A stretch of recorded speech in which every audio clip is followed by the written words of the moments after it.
eles de novo! Volta mais aí com os comentários. A gente vai falar de um assunto aí que durante a semana aí emocionou muita gente. Acho que é uma história interessante, né? E um desfecho de final feliz acerca do caso do Robson. Para quem não conhece essa história, vou contar um pouco do que aconteceu. O jogador Fernando estava jogando lá no futebol russo, vivendo com os familiares dele. E aí o senhor Robson, que havia trabalhado já com o Fernando, era motorista, foi convidado a ir até a Rússia para ficar lá com o seu patrão. E ele foi até a Rússia, mas chegando lá ele teve uma triste surpresa. A imigração parou ele e ele estava com alguns medicamentos. Medicamentos que aqui no Brasil o consumo é legal, mas que na Rússia é substância proibida, né? E aí quando ele chegou lá, as autoridades russas pegaram ele, prenderam ele. Havia uma possibilidade dele pegar mais de 20 anos de prisão, porque seria um tipo de tráfico mesmo de substâncias, mas a questão é que ele não sabia, né, que aquele medicamento estava na mala e não era para ele.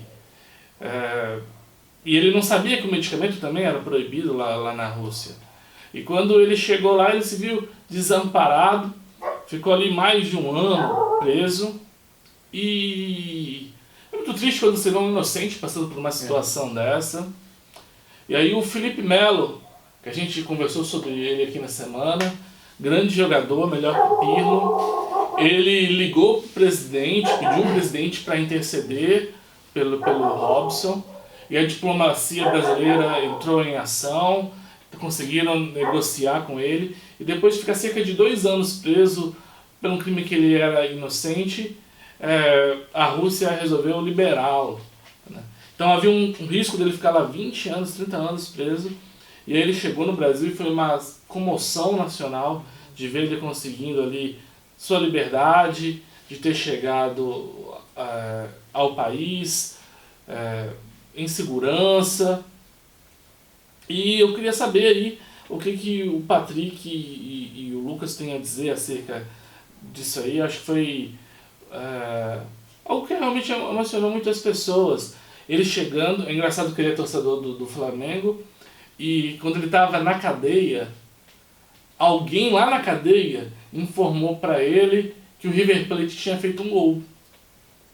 E depois, essa pessoa não falou mais nada. Sacanagem. Já basta o cara estar preso.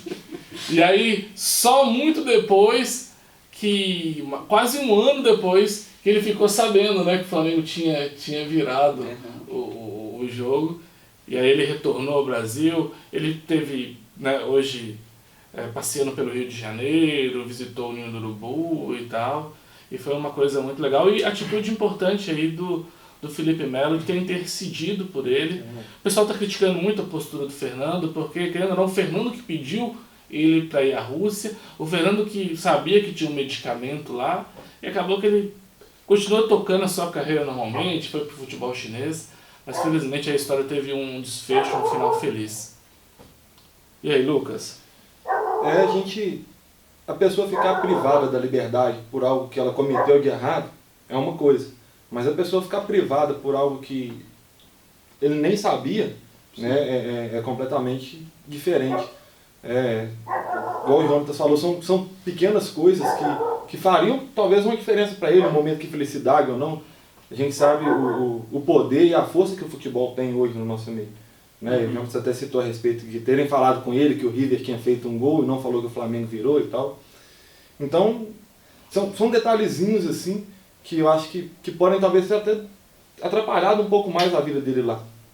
Mas que bom, né, que o Felipe Melo intercedeu junto ao presidente, o presidente intercedeu ali junto ao presidente da Rússia e conseguiram chegar num consenso, né, para trazer de volta o Robson. Robson, não sei se você vai ver nosso vídeo, mas que Deus te abençoe.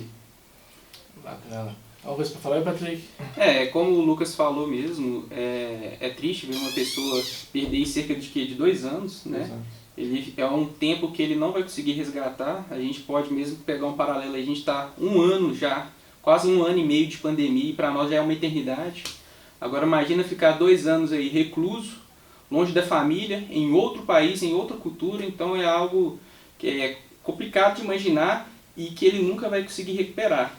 E ainda mais a situação que foi, porque a realidade de nós brasileiros hoje, a gente tem como esperança muitas das vezes ir para o exterior para conseguir uma vida melhor para sua família, para você mesmo, alavancar uma carreira, conseguir um dinheiro ali para, quem sabe, até se aposentar e ficar tranquilo. E para ele foi totalmente o contrário, ele foi com essa esperança, mas a consequência desse sonho dele aí o trouxe ele essa triste surpresa, que ele estava transportando uma substância ilegal na Rússia. E o que o Lucas falou é o que eu tenho a dizer, que espero que ele possa agora aproveitar os momentos da vida deles e que ele possa conseguir